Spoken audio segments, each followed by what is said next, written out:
Local update. East Texans spoke out tonight at the Animal Shelter Advisory Committee meeting. The topic, unrestrained animal issues.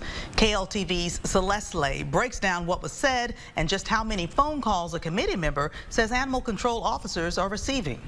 But yeah, I would rather not have my 2-year-old's life on the line. That was Summer Richards, an East Texas mother of 6. She was one of 3 people who shared their concerns in tonight's Animal Shelter Advisory Committee meeting. Tonight, we learned the city has 3 animal control officers total. A committee member said tonight those officers received more than 100 phone calls per officer about stray animals every month. An animal welfare attorney shared concerns about the shelter's resources.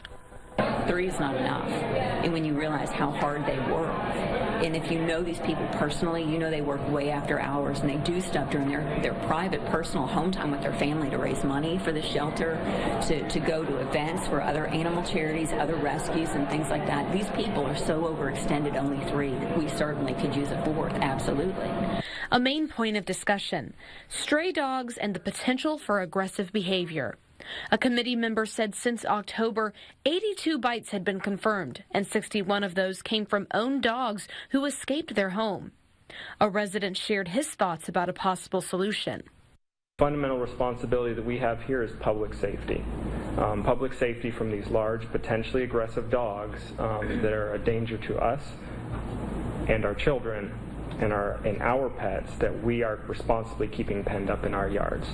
So that's where, as council members, I would urge you to consider more restrictive and deterrent measures so that we can keep our city a safe place to live for everyone. Thank you.